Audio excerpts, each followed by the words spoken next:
Mati awalnya tidak menyadari bahwa dirinya mati. Dia merasa dirinya sedang bermimpi mati. Dia melihat dirinya ditangisi, dimandikan, dikafani, disolati, hingga diturunkan ke dalam kubur.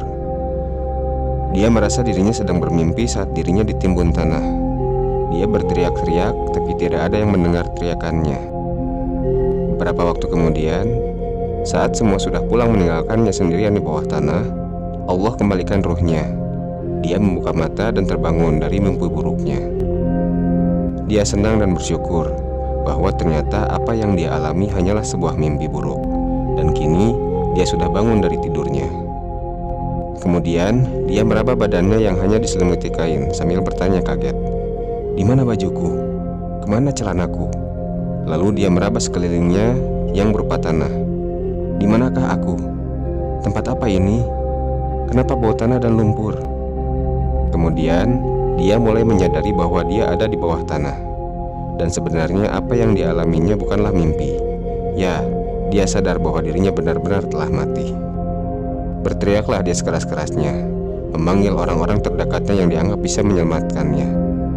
Dia berteriak memanggil ibunya, ayahnya, kakeknya, neneknya, kakaknya, dan sahabat-sahabatnya. Namun, tidak ada seorang pun yang menjawabnya. Dia yang selama ini lupa pada Allah pun ingat bahwa Allah adalah satu-satunya harapan. Menangislah dia sambil meminta ampun. "Ya Allah, ya Allah, ampuni aku ya Allah." Dia berteriak dalam ketakutan yang luar biasa yang belum pernah dirasakan sebelumnya sepanjang hidupnya. Jika dia orang baik, maka muncullah dua malaikat yang wajah tersenyum akan menundukkannya dan menenangkannya, menghiburnya dan melayaninya dengan pelayanan yang terbaik. Namun jika dia orang buruk, maka dua malaikat akan menambah ketakutannya dan akan menyiksanya sesuai keburukannya.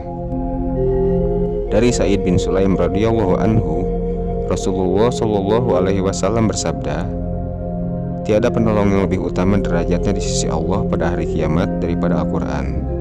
Bukan nabi, bukan malaikat, dan bukan pula yang lainnya."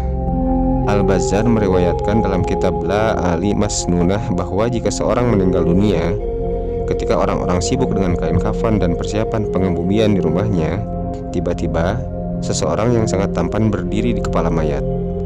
Ketika kain kafan mulai dipakaikan, dia berada di antara dada dan kain kafan.